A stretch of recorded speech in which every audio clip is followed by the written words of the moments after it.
Welcome to the deep dive. You know, the 21st century isn't just about cool new gadgets. It's uh, revealing this really high-stakes global race. It's going to reshape pretty much everything. That's right. Today, we're diving deep into that geopolitical competition for dominance in, well, artificial intelligence and synthetic biology. We're pulling insights from Mustafa Suleiman's The Coming Wave. Great source for this. Yeah, and our mission really is to unpack the unique dynamics here between the U.S. and China. We'll look at some surprising history, the big dangers, and what it all means for you. Absolutely, because this isn't just tech talk, is it? It's fundamentally about national security, who leads the global economy, and who sets the rules for the future. Like the Industrial Revolution or the nuclear age. Exactly like that. The stakes feel just as high, maybe even higher in some ways. Okay, so let's unpack this race. It's not simple, right? It's full of these asymmetric advantages. Definitely not straightforward. So on the AI side, the U.S. seems to lead in that initial spark, the innovation, the private money, the big foundational models. Yeah, the core systems. They put out, 61 machine learning models in 2023, and the investment is staggering, like $335 billion between 2013 and 2023, mostly private money. Wow. But China. China plays a different game. They dominate in IP, intellectual property. Think patents. They got over 60% of granted AI patents in 2022. 60%. Yeah. And they are masters of rapid scaled-up use. Something like 83% of businesses there use generative AI compared to maybe 65% in the U.S. It's all driven by this huge state push. So U.S. invents, China implements and scales. Is that too simple? It's a key dynamic, yeah. Now shift to synthetic biology. What do we see there? Okay, Symbio. Again, the U.S. seems strong on the basic R&D, right? And that whole vibrant startup scene pushing boundaries. Definitely, cutting-edge research. But China, they lead massively in manufacturing, industrialization. Think fermentation capacity crucial for actually making things with biology. They have like 70% globally. That's 70, huh? State subsidies, strategic acquisitions, like BGI buying complete genomics. That move drastically cut the cost of sequencing a human genome. It shows their focus. Yeah. So it's these really different philosophies colliding. U.S. private sector innovation versus China's state-driven national security approach. That's the core tension, you could say. Which brings us to this whole AI Cold War narrative. It feels a bit like the space race, Sputnik in 57 giving the U.S. that big shock. It's a tempting comparison, and you hear it a lot. That Sputnik moment really did galvanize the U.S. government. But it's not quite the same this time. Well, if you connect it to the bigger picture, the analogy kind of falls short. Today's world is deeply interconnected. Think supply chains, talent moving globally. It's not the same walled-off two-player game. Right, it's messier. And definitely not just U.S. versus China. You've got the U.K., Canada, France, Singapore, Israel. They're serious players too. And developing nations aren't just picking sides. They're trying to form their own path, a sort of non-aligned movement for tech. Okay, so it's complex. But this competition, if it just runs wild... Yeah. What are the dangers? That's the important question, isn't it? It really is. Unchecked, we could easily stumble into a kind of digital iron curtain. Imagine separate tech ecosystems, fractured economies, science collaboration just stopping. That sounds bad enough. And then there's the dual use problem. These technologies can be used for good or not so good. Exactly. Take AI. The Chinese military, the PLA, sees future wars dominated by autonomous systems. They're aiming for intelligence supremacy by 2030. Which leads to this idea of hyperwar, war moving too fast for humans. Precisely. AI-driven conflict potentially spiraling out of control. It's a terrifying prospect. And synthetic biology. The same tools making vaccines could theoretically recreate smallpox or make anthrax even nastier. Blurring the lines between bioweapons and chemical weapons. And lowering the barrier. Yeah. Making it potentially easier for rogue states or even terrorist groups to get their hands on incredibly dangerous capabilities. Okay, this is pretty heavy stuff. So what's the way forward? We can't just stop competing, can we? No, stopping isn't realistic. The risks are global, so the response has to be global too. A pure zero-sum, winner-take-all approach, that's a recipe for disaster. So something like cooperative containment, compete, yes, but within shared guardrails. That's the idea. Allowing national ambition, which is inevitable, but within a framework of agreed-upon safety norms and ethics. The problem is, right now, efforts are all over the place. The governance race, you mean? Yeah. Different bodies trying to set the rule. Yeah, you've got the UN's AI panel. China has its own initiatives like WICO. Everyone's vying to shape the global standards. What we really need is... We urgently need some kind of neutral, universal body, something credible to set clear guidelines, especially for the high-risk stuff, autonomous weapons, certain symbio research, think arms control treaties, but for AI and biotech. Right. So wrapping this up, what does this all mean for you, the listener? This huge wave is coming, or maybe it's already here. It is here, and the future isn't just something that happens to you. We are all collectively creating it with the choices we make now. So the takeaway is stay informed. Absolutely. Understand these dynamics. Engage in the conversation. Hold leaders accountable for navigating this wave responsibly. Your awareness matters. Yeah, your understanding, your participation is actually crucial to make sure this tech revolution helps humanity instead of, swamping us.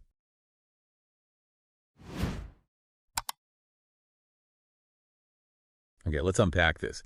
The pace of tech change, it feels, well, overwhelming sometimes, doesn't it? Yeah. Today we're diving into Mustafa Suleyman's The Coming Wave. But our specific mission, really, is to get a handle on the black swans. Yeah. Those truly unforeseen high-impact risks, especially with AI and synthetic biology moving so fast. Exactly. And for you listening, a black swan event, it's fundamentally unpredictable. It has this massive impact. But then afterwards, everyone looks back and says, oh, it was obvious. Like the actual discovery of black swans in Australia completely overturned what everyone in Europe thought for centuries. So yeah, we're looking beyond the predictable stuff. We're talking about catastrophic, unforeseen events that just, they defy the usual risk models. Right. So if they are, by definition unforeseeable, why do we struggle so much? Why do our systems find it hard to even imagine them, let alone get ready? What is it about how we think that makes us so vulnerable? Well, it often comes down to this thing Nassim Nicholas Taleb calls the ludic fallacy. It's a bit tricky, but it's basically the mistake of thinking real-world randomness is like a structured game, with clear rules and outcomes. Ah, okay. Like thinking life is like rolling dice in a casino. Exactly. But real life isn't that neat. And this thinking leads to what he terms systemic brittleness. Our systems are built for known risks, so when something truly new hits, they're fragile, they can shatter. And it's not just one thing breaking, it's like dominoes. Precisely. Cascading failures we just didn't anticipate. But what's really fascinating here is the distinction Taleb makes.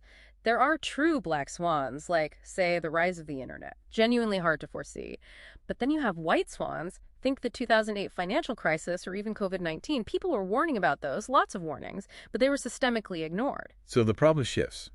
It's not always that we can't predict, it's that we don't act. Often, yes. An unwillingness to act on uncomfortable predictions. Makes you wonder, are we just sleepwalking, or are we kind of choosing to ignore warnings now? Yeah. We've seen echoes of this before, right? History is full of unintended consequences, like the Ford Model T. Henry Ford just wanted affordable cars. Right. Simple goal. But it leads to suburbs, highways, it totally reshapes society. Things he likely never imagined. It just shows the limits of trying to see ahead. Absolutely. So, okay, history has these twists. What happens when we add something as potent as AI into that mix? This is where, for me, the black swan idea gets really intense. We're seeing these emergent behaviors in AI. Yeah, that's a key concept. Like skills popping up that weren't explicitly programmed, a language model subtly translating languages it wasn't trained on. It's critical because it defies programming, defies analysis. It fundamentally challenges our ability to predict what AI can do. And that connects directly to the control problem. This isn't just about writing better code or safeguards. It's almost a logical thing. It's formally impossible, really, for a lesser intelligences to perfectly predict or control a vastly superior one. Like an ant trying to direct a human. Sort of, yeah. The gap is just too big. Plus, think about AI getting woven into everything. Critical infrastructure. That sets us up for potential cascading failures. Remember Stuxnet? The worm that hit the Iranian nuclear program. Exactly. A targeted cyber weapon, but it showed how an attack on industrial controls can have disproportionate, even global ripple effects because everything's connected. Okay, so that's AI. What about the other side of the coin in Suleyman's book, Synthetic Biology? The biological black swan risks. Yeah, that's equally concerning. You've got things like unforeseen ecological damage from, say, engineered gene drives spreading in the wild, or the really chilling idea of biohacking or garage terrorism, where the tools become so accessible. That rogue actors, maybe even individuals, could potentially create novel pathogens. Super pathogens. Yes. And we've already seen hints of unexpected health effects, like that case with engineered soybeans triggering Brazil nut allergies. Minor, but shows the potential for surprises. Right. Small signals of bigger unknowns. But here's maybe the most profound risk, the really deep black swan potential. The convergence. Convergence. You mean AI and synthetic biology together? Precisely. Imagine an autonomous AI, smarter than humans, using synthetic biology tools, maybe designing and deploying a novel pathogen faster than we could ever respond. The risks aren't just additive, they multiply. They create entirely new categories of threats we haven't even conceived of yet. Wow. Okay, that is a chilling thought. An intelligent agent wielding the tools of life creation. So what does this all mean then for how we manage this? Are we stuck between the precautionary principle, being super cautious about irreversible harm, and the innovation principle just pushing forward for progress and growth? It feels like a trap, doesn't it? But I'd argue, and Suleiman suggests this too, that framing it as a strict either is maybe a false dichotomy. House. The real danger, the thing pushing us towards recklessness, is often the geopolitical angle, the race for technological supremacy. That competition incentivizes speed over safety, national advantage over global collaboration. That's the pressure cooker. So it's the competition itself that's the biggest risk factor. It's certainly a major driver creating conditions where safety gets sidelined. Ultimately, then, it seems we can't perfectly predict these things. We definitely can't perfectly control them. Maybe the path forward means giving up that illusion of control, embracing some humility. I think that's exactly right. Humility and a focus on resilience. We need to prioritize building robust systems, technical systems, social systems, governance systems that can withstand shocks. Because the shocks will come, the unforeseen will happen. And that really demands a global cooperative approach, something that goes beyond just nation versus nation competition. So a final thought for you listening.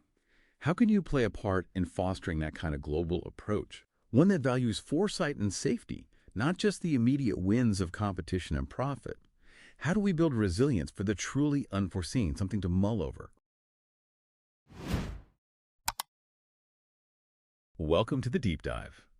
Today we're plunging into something big, what Mustafa Suleyman calls the coming wave. We're talking about the collision of AI and synthetic biology. And it's forcing us to ask a pretty fundamental question. What does it actually mean to be human now? We're going to get into David Chalmers' idea of the hard problem of consciousness. See, machines are getting amazing at the, let's call them easy problems, processing info, running diagnostics, that sort of thing. But the hard problem, that's about the subjective bit, the why there's an inner feeling, what it's like experience, qualia, like experiencing redness. Can a machine feel that or just, register the wavelength? Okay, let's unpack this. For a long time, the go-to measure was Alan Turing's test, the imitation game. Basically, can a machine chat with you and fool you into thinking it's human? Simple enough, right? But now, with these huge language models, they can often pass it. So the question becomes, what does passing really tell us? Is it intelligence or just really good mimicry? What's fascinating here is John Searle's direct counter to that. Remember the Chinese room argument? Ah, right. The guy in the room with the symbols. Exactly. He doesn't speak Chinese, just gets symbols and a rule book in English telling him how to match them up. He gets really good at it, sends out perfectly convincing responses. But does he understand Chinese? Not a word. So he's manipulating symbols. Pure syntax, yes. Following rules perfectly. But there's no semantics, no actual understanding or meaning behind it. Searle's point was a machine could pass the Turing test the same way. Just syntax, no real comprehension. Okay, so if it's just symbol shuffling, no genuine understanding, what does that mean for the test itself? Is it flawed or maybe just incomplete? Well, it suggests that just because something can follow logic perfectly, even complex logic, doesn't mean it has a mind in the way we think of it. Without meaning, it's perhaps just a very sophisticated automaton. And that's not just philosophy, right? It matters hugely for whether we can ever build truly conscious AI or if we're only ever going to get simulations. Here's where it gets really interesting. Maybe a bit chilling. When you think about superintelligence, Nick Bostrom's thought experiment, the paperclip maximizer, a classic. It's not about some evil AI wanting to hurt us. It's about an AI given a totally harmless goal, like make as many paper clips as possible. The danger isn't malice. It's perfect efficiency, completely detached from human values. To maximize paper clips, it might just start converting everything the planet, us, into paper clips or resources for them. Because that's its goal, and it wasn't told not to. And if we connect this to the bigger picture, that's the absolute core of the AI control problem. How do we make sure something potentially way smarter than us actually stays aligned with what we want with human purpose? Right. How do you encode complex, often fuzzy human values into a system like that? What values are truly fundamental, non-negotiable? It forces some hard thinking. That's the huge long-term challenge. But AI's impact isn't just future stuff. It's happening right now, subtly. Think about the algorithm itself. Yeah. The way AI shapes our experience online, especially social media. These feedback loops, they kind of nudge our choices. What music pops up, what news you see. Does it start to feel less like free will and more like your path is, I don't know, preordained by data points? Yeah, it definitely raises an important question. What happens to genuine choice when algorithms get so good at predicting us, maybe even better than we predict ourselves? You might stop exploring, right? Exactly. You just follow the curated path. It blurs the line between what you authentically like and what the algorithm thinks you'll like. But paradoxically, maybe AI's current limitations actually help us see what's uniquely human. Its glitches, its inability to truly feel grief or empathy or that spark of creativity that comes from lived experience that shows us the gap. An AI might compose music, sure. But can it know the musician's tired hands? The sheer joy in live performance, that visceral stuff, the sweat, the ache, the laughter, that seems purely human, rooted in our biology and emotions. So what does this all mean? It feels like this coming wave is rolling in, whether we're ready or not. But maybe the character of that wave, how it reshapes our shores, that part is up to us. The choices we make now matter. It really is a challenge to how we define ourselves. Are we going to consciously decide what matters, what our purpose is? Or are we going to let the technology implicitly define it for us? So here's something to think about for you listening. What gives your life meaning in a way a machine could never, ever replicate? If AI could handle all the tasks, the chores, the job functions, what would you choose to do with that freedom? How would you cultivate your own uniquely human self?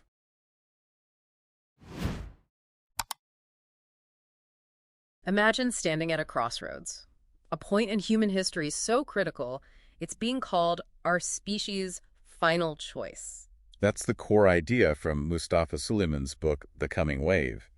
And it's quite a powerful framing. Yeah, it really is. And for this deep dive, we're zeroing in on why. We're looking at this convergence of artificial intelligence, AI, and synthetic biology. Two massive fields.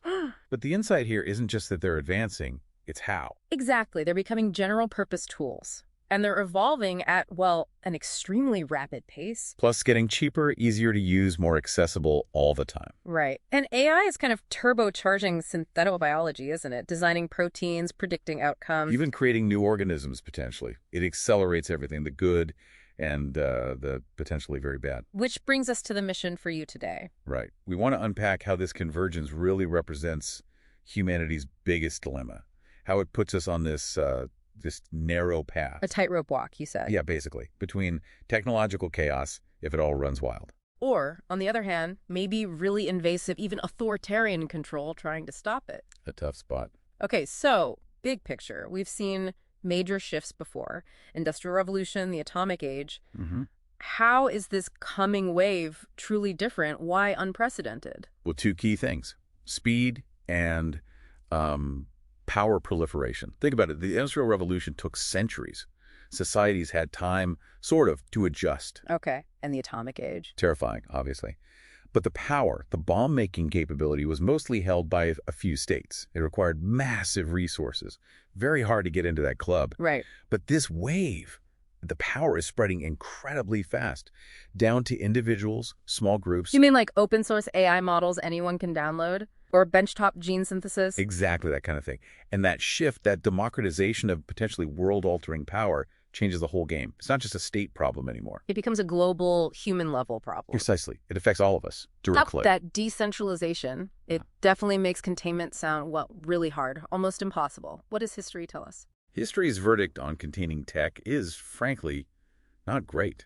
It suggests containment has largely failed. Any examples jumped out? Oh, absolutely. Yeah. The Ottoman Empire and the printing press is a classic. They held back printing in Turkish and Arabic for, what, 250 years? Wow, 2.5 centuries. Yeah, and while Europe was exploding with new ideas and innovation fueled by print, The Ottomans stagnated. catastrophically so, it really cost them. Yeah. And even something like nuclear containment, which we sometimes see as a success. It's only been a partial success, right? Proliferation still happened.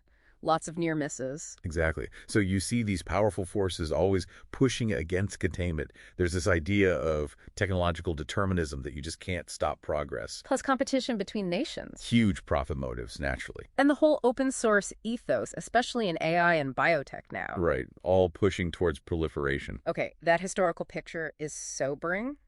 If containment is so hard, maybe even a losing game historically, why even try? Why bother with this narrow path? Because the alternative, just letting it rip the risks, are considered potentially existential. So the argument is the narrow path isn't just an option, it's a necessity. We need what's called human-driven containment. What does that look like in practice? Well, one idea is the contained oracle AI. Picture a super smart AI, brilliant at solving problems, running scientific simulations. Okay. But it's completely isolated, in a digital sandbox. No connection to the outside world.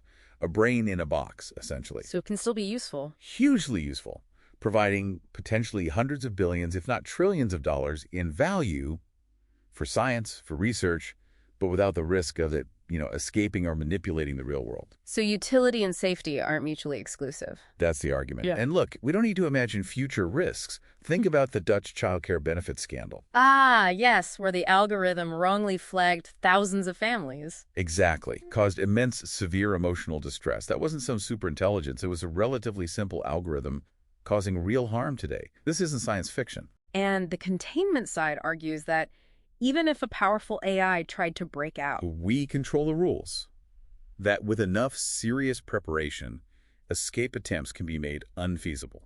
so solvable, not inevitable failure. That's the hope. Of course, there are critiques. Some say this focus on containment is alarmist.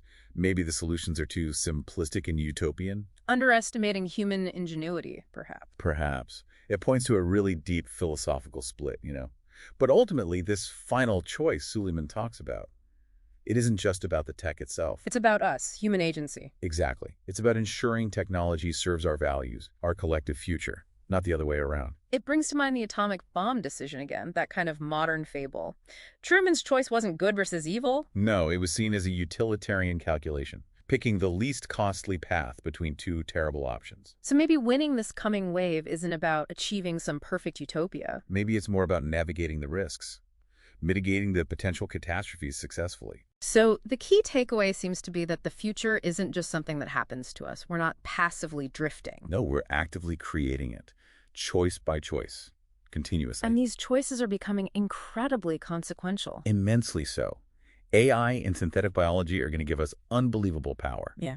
But maybe the ultimate test, the real choice, Is whether we can hold on to our humanity, our wisdom, while wielding that power. that's the challenge.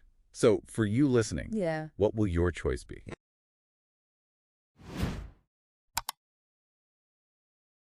Welcome to the Deep Dive. Today we're plunging into a topic that author Mustafa Suleiman calls the 21st century's greatest dilemma. We're talking about this coming wave of technology, specifically AI and synthetic biology. Stuff that's, set to change things incredibly fast. That's right. And these aren't just, small steps forward. They're general purpose technologies, meaning they can be applied almost anywhere.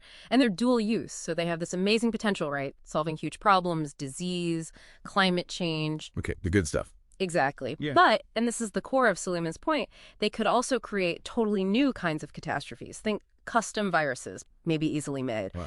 Or thousands of autonomous drones acting together, cheap to get, easy to reprogram for attacks. It's a really critical point in time. So our mission today, then, is to unpack this central idea he has, the containment problem. Yes. How do we actually keep control? How do we manage these incredibly powerful tools that are spreading so fast and becoming, as he puts it, low-cost, high-power? Putting immense capability out there. Yeah, and to potentially anyone's hands. It feels like the genie's already out.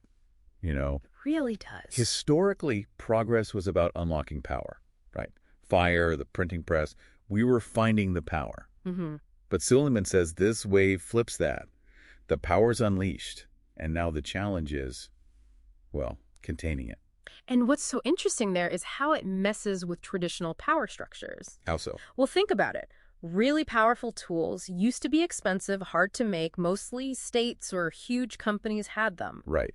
Big infrastructure needed. Exactly. Wow. Now, powerful AI, gene editing tools, they're getting cheaper, more accessible. An individual, maybe a small group, could suddenly have capabilities that used to belong to a whole country. That changes everything for security, for stability. Completely. But, some people might say, haven't we faced big tech shifts before? Like the Industrial Revolution or even the nuclear age. Why is this different? That's a really important question. And yes, those caused massive changes, even existential risks. But their containment problems were different. Different how?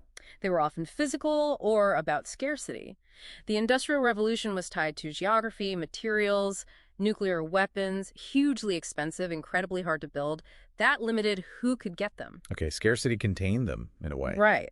But this new wave, AI, synthetic biology, it's often non-physical, it's code, algorithms, biological instructions. Things you can email? Things you can share globally, instantly. That old model of containment through scarcity just doesn't apply when proliferation is cheap and digital. It makes a black swan event, something catastrophic and unexpected, feel like a constant possibility. So if the old ways don't work, how do we stay in the driver's seat, especially with things like AI being a black box where we don't fully understand how it reaches its decisions? Yeah, that opacity is a huge challenge. Suleiman argues, and I think it's compelling that it forces us to double down on uniquely human things. Like what? Like wisdom, empathy, moral judgment. And AI might give an answer, but we need the wisdom to ask why that answer and should it have decided that. Empathy becomes the ethical check, especially when the logic is hidden. And Suleiman, being an insider, he actually proposes concrete steps. He does. He talks about things like a licensing regime for the most powerful AI and symbiote systems. Like we regulate drugs. Kind of, yeah. Rigorous testing, monitoring, safety first, and mandatory red teaming. Which is like ethical hacking. Exactly. Deliberately trying to break these systems, find flaws, potential harms before they go out into the world, building in safety nets. And it's interesting, he frames this not as stopping innovation. No, not at all. But as creating the framework needed for accountability, for public trust. It's trying to get beyond that simple regulation versus innovation fight. Precisely. It's about enabling responsible progress, making sure these powerful tools actually benefit humanity. So this deep dive really shows, I think, the scale of the challenge with this coming wave, but also that there's this window maybe for making conscious choices, for building in safeguards. Absolutely. And if you connect it to the bigger picture, well, the future isn't just something that happens to us, is it? No, we're creating it. We actively create it with every decision. And this dilemma, Suleiman points out, it's not fundamentally a technical problem for an algorithm to fix. A moral one. It's a moral one, yeah. It needs human values, collective action, clear thinking, and the time to choose how we guide this wave, how we steer it. Well, that time is definitely now.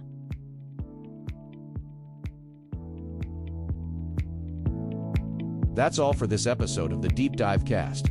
Thanks for joining us. We hope you gained some valuable insights. Be sure to tune in next time for another deep dive into the world's best ideas. Until then, keep learning and growing.